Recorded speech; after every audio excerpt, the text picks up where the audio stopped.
আম্মা জান চোখের মনি আম্মা জান। ছিলেন বক্স অফিসের সুনামি তিনি নায়ক মান্না। 2008 সালের 17 ফেব্রুয়ারি দুপুর গড়াতেই ঢাকায় ছড়িয়ে পড়ে এক দুঃসংবাদ। হৃদরোগে আক্রান্ত হয়ে প্রয়াত হয়েছেন এই প্রিয় মুখ। কিন্তু মৃত্যুর মাত্র 1 ঘন্টা আগেও তিনি ছিলেন কর্মচঞ্চল, জীবন্ত, ভবিষ্যতের স্বপ্নে বিভোর। শেষ সে ঘন্টাটিতে কি হয়েছিল? মাতা পিতা তারা সুত।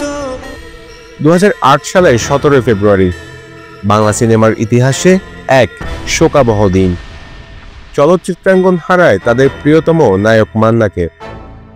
এই রূপালী নায়কের মৃত্যুর শেষ 1 ঘন্টা যেন আজও রয়ে গেছে রূপকথার মতো বিস্ময় আর গভীর বেদনার স্মারক হয়ে।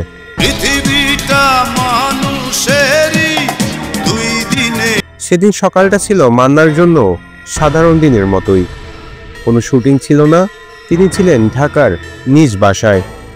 দুপুরের দিকে হঠাৎ করেই বুকে ব্যথা অনুভব করেন।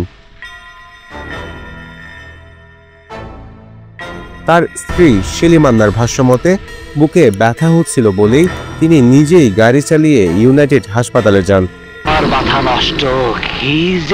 এটা ছিল তার জীবনের শেষ 1 ঘন্টার শুরু।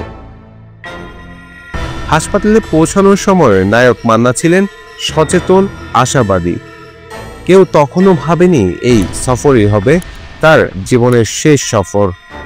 ইউনাইটেড হাসপাতালে পৌঁছানোর কিছু সময় পরেই অবস্থার অবনতি ঘটে। চিকিৎসকরা জানান মান্নার হার্ট অ্যাটাক হয়েছিল। সন্ধ্যার কিছু আগে আনুমানিক 5টা 30 মিনিটে চিকিৎসকরা আনুষ্ঠানিকভাবে জানান বাংলা সিনেমার এই রাজপুত্র আর নেই। মাত্র 44 বছর বয়সে থেমে যায় বাংলা চলচ্চিত্রের এক অবিচল হৃদয়ের স্পন্দন। শুধু সিনেমার পর্দায় নয়, শূন্যতা ছড়িয়ে পড়ে লাখো দর্শকের হৃদয়ে, পুরো বাংলাদেশের হৃদয়ে। মান্নার মৃত্যুর শেষ 1 ঘন্টা নিয়ে আজও কোনো মেলোড্রামার দরকার পড়ে না, কারণ সত্যিটাই যথেষ্ট সিনেমেটিক। নিজের শরীরে সংকেত বুঝে তিনি নীরবে নির্ভীকভাবে গাড়ি চালিয়ে যান শেষ চিকিৎসার ঠিকানায়। কে জানতো সেটাই হবে তার জীবনের শেষ দৃশ্য। মান্নারা মরে না, বেঁচে থাকেন কাজের মাধ্যমে। মান্না, আপনি আজও বেঁচে আছেন আপনার অমরণশীল অভিনয়ের মধ্য দিয়ে। আমরা আপনাকে মিস করি। বাংলা সিনেমার জগতে আজ একজন মান্নার খুব প্রয়োজন। নিউজ ডেস্ক, নিকট টিভি।